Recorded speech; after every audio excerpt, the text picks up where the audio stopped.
கடையில் வாங்குற மாதிரியே கண்ணை கவரக்கூடிய இந்த பீஸாவை நீங்களும் செய்யலாம். மினி பீஸா இது செய்கிறதுக்கு ரொம்பலாம் டைம் எடுக்காது. ஒரு 10 நிமிஷத்தில் இதை செஞ்சிடலான்னு சொன்னால் நம்புவீங்களா? ஆமாங்க, வாங்க அது எப்படி செய்கிறதுன்னு பார்த்தா.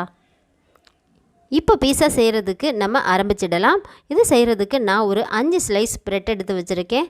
இதை நம்ம நடுவில் உள்ளதை மட்டும்தான் இப்போ நம்ம கட் பண்ணி எடுக்கணும். நடுவில் உள்ளதை நம்மளால் கரெக்டாக கட் பண்ணி எடுக்க முடியாதுன்றனால இந்த மாதிரி குட்டி பவுல் ஏதாவது மூடி எதுவும் இருந்துச்சுன்னா அதை வச்சு நீங்கள் நடுவில் கரெக்டாக இது மாதிரி ரவுண்ட் ஷேப்புக்கு கட் பண்ணி எடுக்கணும். ஸோ இந்த பிரெட் துண்டுகளை நீங்கள் வேஸ்ட் பண்ணிட வேண்டாம். இதை வச்சு கூட நம்ம பிரெட் க்ரம்ஸ் ரெடி பண்ணிக்கலாம். இதை அப்படியே கூட நீங்கள் ப்ரெஷரில் போட்டு வச்சுக்கலாம். இல்லை இதை வச்சு நீங்கள் நடுவில் முட்டையை ஊற்றி சின்னதாக ஒரு ஆம்லேட் மாதிரி கூட போட்டு சாப்பிட்லாம். இது மாதிரி இப்போ எல்லாத்தையுமே நம்ம கட் பண்ணி எடுத்துக்கலாம்.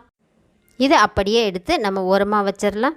இப்போ நம்ம செய்கிறதுக்கு எல்லா துண்டுகளையுமே இது மாதிரி அழகாக ஷேப்பாக கட் பண்ணி எடுத்தாச்சு. இப்போ ஒரு கடாயை எடுத்து வச்சாச்சு. அதில் எல்லாத்தையுமே இந்த மாதிரி அடுக்கி விட்டுக்கலாம். இது செய்கிறதுக்கு ரொம்பலாம் டைம் எடுக்காது. உங்ககிட்ட டொமேட்டோ சாஸ் இருந்தால் ஓகே. எனக்கு காரம் ரொம்ப பிடிக்குன்றனால சில்லி சாஸ் எடுத்திருக்கேன். டொமேட்டோ சாஸ் இருந்தாலும் சில்லி சாஸ் இருந்தாலும் அது உங்களுடைய இஷ்டம்தான். இப்போ இது எல்லாத்தையும் நல்லா எல்லா துண்டுகளுக்குமே படுற அளவுக்கு நல்லா அப்ளை பண்ணி விட்டுறலாம். இது மாதிரி செய்கிறதால டேஸ்ட்டு நமக்கு நல்ல காரமாக நல்ல டேஸ்ட்டாக இருக்கும் செஞ்சு சாப்பிட்றதுக்கு. டொமேட்டோ சாஸ் சில்லி சாஸ் எதுவுமே இல்லைன்னா 2 தக்காளியை சின்னதாக நறுக்கிட்டு ஒரு கடாயில் போட்டு ஆயில் எதுவுமே ஊற்றாமல் நல்லா குக் பண்ணிக்கிட்டே இருந்தீங்கன்னு சொன்னால் நல்லா குக்காகி வரும். அதுக்கப்புறமா நம்ம மிக்ஸி ஜாரில் போட்டு அரைச்சி எடுத்து ரொம்ப சுலபமாக ஒரு 2 மினிட்டில் இந்த சாஸை நீங்கள் ரெடி பண்ணிடலாம். நெக்ஸ்ட் டைம் நான் அந்த வீடியோவும் அப்லோட் பண்ணுறேன். தக்காளி, குடமிளகாய், வெங்காயம் இது எல்லாத்தையும் நம்ம குட்டி குட்டி பீஸாக கட் பண்ணிக்கலாம். தக்காளியில் மட்டும் நம்ம நடுவில் உள்ள விதைகள் எல்லாத்தையும் எடுத்துடலாம். ஏன்னா அது தண்ணி விட்டுருமுல்ல, அதனால அது வேண்டாம். இப்போ இது எல்லாத்தையுமே 1 பை 1 இது மாதிரி நம்ம எல்லாத்துக்குமே நல்லா அடுக்கி விட்டுக்கலாம்.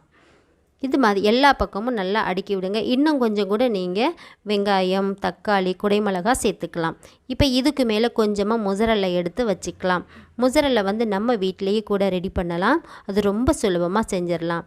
இது ஒர்கியானோ, ரொம்ப ரொம்ப முக்கியமான ஒன்றுனா ஒர்கியானோ தான். அது நல்ல வாசமாக இருக்கும். இது எங்கள் வீட்டிலையே ரெடி பண்ண பூண்டு பொடி. இந்த பூண்டு பொடி பொரியல் முதல் நம்ம டக்குன்னு செய்யக்கூடிய எல்லா பொரியல் ரெசிபிக்குமே இந்த பூண்டு பொடி யூஸ்ஃபுல்லாக இருக்கும். இப்போ இதை மூடி கரெக்டாக 2லேருந்து 3 நிமிஷம் நம்ம வச்சோம்னா ரொம்ப ரொம்ப சூப்பரான ரொம்ப டேஸ்ட்டான மினி பீஸா நமக்கு ரெடி ஆயிருச்சு. ரொம்ப சுலபமாக செஞ்சாச்சு பார்த்தீங்களா? நீங்களும் செய்து பாருங்கள். காலை நேரங்களில் பிரேக்ஃபாஸ்ட்டுக்கு இல்லை ஈவினிங் டைமில் நம்ம வீட்டு குழந்தைகள் ஸ்கூல் விட்டு வந்துட்டாங்கன்னா ஏதாவது ஸ்நாக்ஸ் சாப்பிடணும்னு நினைப்பாங்க. ஆனால் ப்ரெட் எடுத்து கொடுத்தா வேணான்னு சொல்லிடுவாங்க. ஸோ அந்த மாதிரி டைமில் நீங்கள் இது போல் செய்து கொடுக்கலாம். ஒரு 10 நிமிஷத்தில் இந்த மாதிரி செய்து முடிச்சிடலாம். நீங்களும் செய்து பாருங்கள். கண்டிப்பாக உங்கள் எல்லாருக்கும் ரொம்பவே பிடிக்கும்.